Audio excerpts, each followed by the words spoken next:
BPF গণসুৰক্ষা পাৰ্টিৰ মিত্ৰতাৰ প্ৰসংগৰ মাজতে বাক্সাত গণসুৰক্ষা পাৰ্টিৰ প্ৰথমখন কেন্দ্ৰীয় অধিৱেশন প্ৰাক্তন সাংসদ নৱকুমাৰ শৰণীয়ে অধিৱেশনৰ পতাকা উত্তোলন কৰাৰ পিছতে মুকলি সভা আৰম্ভ হয়। মুকলি সভাত বিপিএফ আৰু গণসুৰক্ষা পাৰ্টিৰ 10 সহস্ৰাধিক নেতাকৰ্মী উপস্থিত।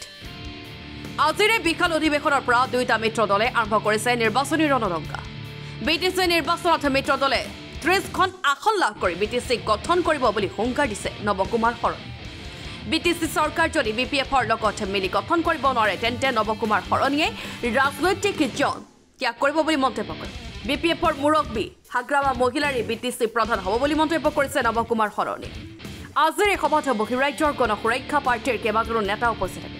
ইয়াৰ উপৰিও বিপিএফৰ সাধাৰণ সম্পাদক দীপজ্যোতি চহৰীয়া হাগ্ৰামাৰ প্ৰতিনিধি হিচাপে উপস্থিত থাকে। আশা কৰে যে দলে আশা কৰে নিশ্চিতভাৱে আমি এইখিনি কৰিব পাৰিম আৰু আমি এবাৰ জিএসপি সম্পূৰ্ণ এটা ৰাজনৈতিক পেছাদাৰী ৰাজনৈতিক দল বনাম আৰু নিশ্চিতভাৱে আহি থকা দিনবিলাকত যিহেতু ৰাজনৈতিক দলৰ মূল উদ্দেশ্য ইলেকশ্যন নাথাকে, প্ৰতিটো ইলেকশ্যনত তেওঁলোকে যুঁজিব পৰাকে আমি শক্তিশালীভাৱে গঠন কৰিম। ইতিমধ্যে আপুনি এটা কথা কৈছে যে এবাৰে যদি আপোনালোকে বিটিচি পৰিচালনা কৰিব নোৱাৰে ৰাজনীতি কি ক'ব?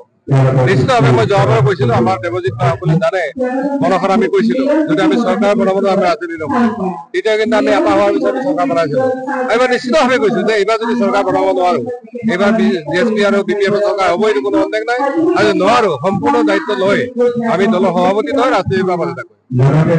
কেইখনমান আসন গণসুৰক্ষা দলে দখল কৰিব বুলি চাওক, বিটিচিত মেইনলি বড়ো ৰাজনীতি, গতিকে আমি ছাপৰ্টিং ৰল এটা হেৰি কৰিব পাৰো, গতিকে সেইটো আমি অস্বীকাৰ নকৰো। আমাৰ যিহেতু প্ৰায় 32 লক্ষ মানুহ এটা আকাংক্ষা আছে যে ট্ৰাইবেল লগতে নন ট্ৰাইবেল লোকসকলেও ভূমি সমস্যাৰ পৰা, সম্পত্তি অধিকাৰৰ পৰা, চাকৰি বাকৰিৰ পৰা সেইখিনি সকলো বিচাৰে। সেই স্বাৰ্থত আমি এটলিষ্ট চৰকাৰখনত মানে মোটামুটি 30% যাতে পাৰ্ট আমাৰ এটা থাকে, সেই হিচাপত আমি EM বনাৰ কাৰণে আমি ৰেডি হৈ আছো। মানে 12খনৰ পৰা 15খন আসন আপোনালোকে দখল কৰিব? নিশ্চিতভাৱে আমি 12ৰ পৰা 15ৰ ভিতৰত হয়তো আমি ডিমাণ্ড কৰিম। তাৰ ভিতৰত আমি 7টা বা 9টালৈকে আমি কেণ্ডিডেট জিকাৰ কাৰণে আমাক ইমান বাৰত বন্ধ নালাগে। মেইন দলটো বিপিএফ থাকিব, তাৰ সহযোগী হিচাপে ল'ব পৰাকে আমি আচলতে সমষ্টিত ল'ম আৰু জিকাম। একাংশ অৱৰোধ জনগণে আপোনাৰ মিত্ৰতা মানি ল'ব পাৰে, কিবা সুবিধা হ'ব পাৰে নেকি? অৱৰোধ নহয়, বড়োসকলৰো কিছুমানে মানি নলয়, গতিকে এইটো থাকিবই। ৰাজনীতিত অলপ এনেকুৱা ধৰণৰ থাকে আৰু আমি দেখিছো যে অৱৰোধ নামত, অৱৰোধ সংগঠনৰ নামত বহুত এনেকুৱা ধৰণৰ কিবা কিবি বক্তব্য কৰে। মই আশা কৰো যে অৱৰোধ সংগঠন বুলি ক'লে বা নন ট্ৰাইবেল সংগঠন বুলি ক'লে আমাৰ বিশেষকৈ জাতীয় সংগঠন বহুত কেইটা আছে, অকল অৱৰক্ষা সমিতিয়ে নহয়। আমি সকলোকে আমন্ত্ৰণ জনাই কিছুমানে আহিছেও শুভেচ্ছা বা দিহা পৰামৰ্শ দিয়াৰ কাৰণে। পৰৱৰ্তী দিনত আমি তেওঁলোকৰ লগতো কথা পাতিম আৰু যদি তেওঁলোকে আমাক আশ্বাস দিয়ে যে নহয় আমি কি কয় আন্দোলন বা সংগ্ৰামৰ পথেৰে আমি কৰিব পাৰিম, তেতিয়াহ'লে আমি নিশ্চিতভাৱে এইবিলাক কৰাৰ কোনো প্ৰয়োজন নাই। আৰু যদি নোৱাৰে তেতিয়াহ'লে আমিও তেওঁলোকক আহ্বান জনাম, তেওঁলোকেও আমাৰ লগত চামিল হওক। কাৰণ এই ৰাইজে কোনো বিভাজন নিবিচাৰে, আমি সকলোকে বিচাৰো। যে সেইকাৰণে কৈছো যে আমি সভাপতি হোৱাৰ পিছত হয়তো বেলেগৰ ক্ষেত্ৰত ডিমত থাকিল, নৱসেনাৰ ক্ষেত্ৰত নিশ্চয় ডিমত নাথাকে, আমি সকলোকে মাতিম, বহিম, কথা পাতিম। আৰু বড়ো ভাইসকলকো আমি কৈছো যে বড়ো ৰাজনীতি বিধি চলিব কোনো সন্দেহ নাই, কিন্তু 32 লক্ষ অনা যিসকল ট্ৰাইবেল লোক আছে তেওঁলোকৰ সমস্যা কিন্তু সমাধানৰ নৈতিক দায়িত্ব আমাৰ আছে। মই এই কথাটো নকওঁ, কিন্তু হাগ্ৰামা মহিলা এইবাৰ চিফ হ'ব, ইয়াত কোনো সন্দেহ নাই। আৰু যদি হাগ্ৰামা মহিলাই ঠিকমতে কাম কৰে, তেওঁ মৃত্যু নোহোৱা পৰ্যন্ত তেওঁ মানে বিটিচি চিফ হৈ থাকিব। ভূমিপট্টাৰ যিটো বিষয়, এই ইছ্যু সম্পৰ্কত কেনেকুৱা ধৰণে আজি সিদ্ধান্ত হ'ব? আমি আজি ৰাজ্য সভাতো মানে কম যে আমাৰ বিপিএফ আৰু জিএসপি চৰকাৰ হলে প্ৰথম কেবিনেট কমচে কম আমাৰ A block, B block, C block য'ত কোনো মানে ভেজাল নাই সেইখিনি মাটি পতা কৈছে প্ৰথম কেবিনেটে হৈ যাব। আৰু বাকীখিনি আমি মানে দায়িত্ব লৈ কেনে ইতিমধ্যে বিপিএফক কৈছে আমি দায়িত্ব লৈ এইখিনি সমস্যা আলোচনা কৰি সমাধান কৰিম। কি ক'ব মানে আজি শুভেচ্ছা জ্ঞাপন কৰিছোঁ সকলোকে, তেওঁলোকৰ বিপিএফৰ প্ৰাৰ্থীসকলৰ আৰু CMৰ পৰা ex-CMৰ পৰা আৰম্ভ কৰি তেওঁলোকৰ যিমানখিনি সদস্য আছে, ৰাইজ আছে, সকলোকে শুভেচ্ছা জ্ঞাপন কৰিছোঁ। লগতে মই দিহিৰাবাসীৰ লগতে অল BTRৰ সমূহ ৰাইজক মই শুভেচ্ছা জ্ঞাপন কৰিছোঁ। ঠিক তেনেকৈ আগন্তুক যে আমি ভালে কুশলে গৈ পেলাই ভালদৰে এখন চৰকাৰ গঠন কৰিব পাৰোঁ, তাৰ কাৰণে আমি শুভেচ্ছা জ্ঞাপন কৰিছোঁ। কিমানখন আসন দখল কৰিব এইবাৰ? এইবাৰ আমাৰ 15খনৰ লক্ষ্য আছে। তথাপিতো আমি যিকোনো প্ৰকাৰে এলায়েন্সৰ যেতিয়া কথা এটা আহে, কথা বতৰৰ মাজেৰে আলোচনা কৰি সেই সিদ্ধান্তবোৰ আগবাঢ়িব লাগিব আৰু সেই সিদ্ধান্ত আমি নিশ্চিত 19-20 কৰি হ'লে আমি আগবঢ়াৰ চেষ্টা কৰিম। জিএসপি হিচাপে 15খন আমি এটা তেওঁলোকৰ ওপৰত ডিমাণ্ড এটা আছে। আমি বেছি খেলিব খোজা নাই, আমি বেছি খেলিলেও লাভ নাই। তাৰে ভিতৰত যদি আমি 10খন ল'ব পাৰোঁ তেতিয়াহ'লে আমাৰ কোনো অসুবিধা নাথাকে। আজিৰ পৰা নিৰ্বাচনী ৰণদংকাটো বজাই দিলোঁ আজি, যিকোনো প্ৰকাৰে হওক যেনেকৈ হওক বহুতখিনি আমাক ডিপেক্ট কৰি আছিলে। কাৰণ আমি এনেকুৱা অৱস্থা এটা হৈছিল, আজি এই যে আমাৰ ৰভাৰ কণ্ডিশ্যনটো আপুনি বছৰ পৰত আমি পাৰ্মিশ্যন পাম বুলি 100% আশা এটা আছিল। কিন্তু পাৰ্মিশ্যন পোৱাটা সবখিনি ওলাইছিলে, ওলোৱাৰ পাছতো আমাৰ কি যে প্ৰশাসনিক বা কিবা ডিফেক্টৰ হওক বা যিকোনো প্ৰকাৰে হওক বা কাৰোবাৰ ৰাজনৈতিক প্ৰলোভনত হওক আমাৰ সেইটো ৰভা ভাঙিব লগা হ'ল। তাৰ কাৰণে লজ্জিত হৈছোঁ। লজ্জিত হোৱাৰ কাৰণে ৰাইজে একত্ৰিত হৈ এনেকৈ দলে ফালে ওলাই আহিছে। আমি ইয়াতে বহিবৰ কাৰণে জাগা দিব পৰা নাই। ৰাইজে আজি 15,000ৰ ওপৰত মানুহ আহি ইয়াতে উপস্থিত হৈছে আৰু সেই উপস্থিত হৈ আমাৰ আজি ৰৌনক পূজা হ'ল। 100% চৰকাৰ গঠন হ'ব, তাত চিন্তা কৰিব লগা নাই। আগবাঢ়িব পাৰিম, আগবাঢ়িব আৰু আমি একত্ৰিত হৈ যেন সকলোৱে মিলিজুলি আগবাঢ়িব পাৰিম।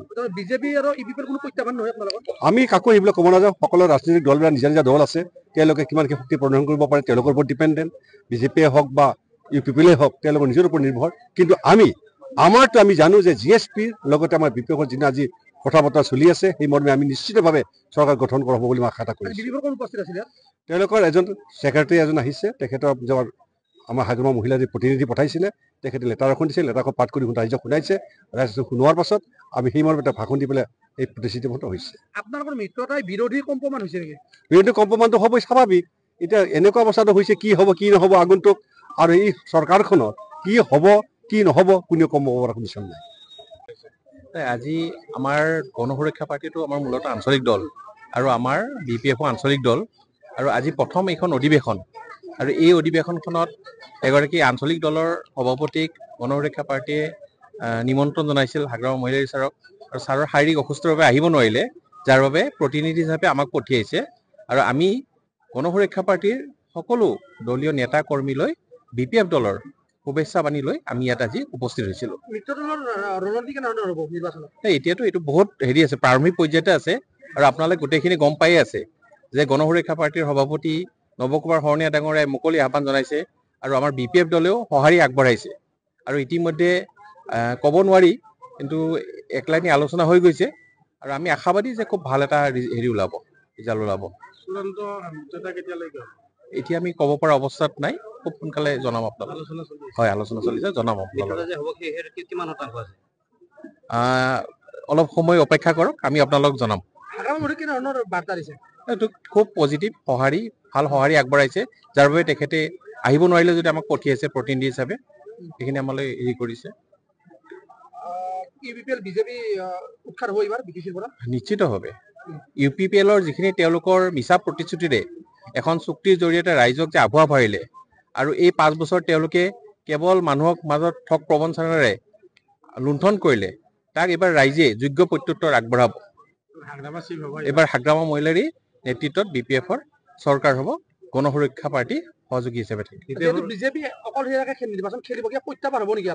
নাই, আমাৰ কোনো প্ৰত্যাহ্বান নহয়। আমাৰ কোনো প্ৰত্যাহ্বান নহয়, কাৰণ BTCৰ ৰাইজে আঞ্চলিক দলক সদায় প্ৰাধান্য দি আহিছে। নাই, তেনেকুৱা কোনো হেৰি নাই আমাৰ।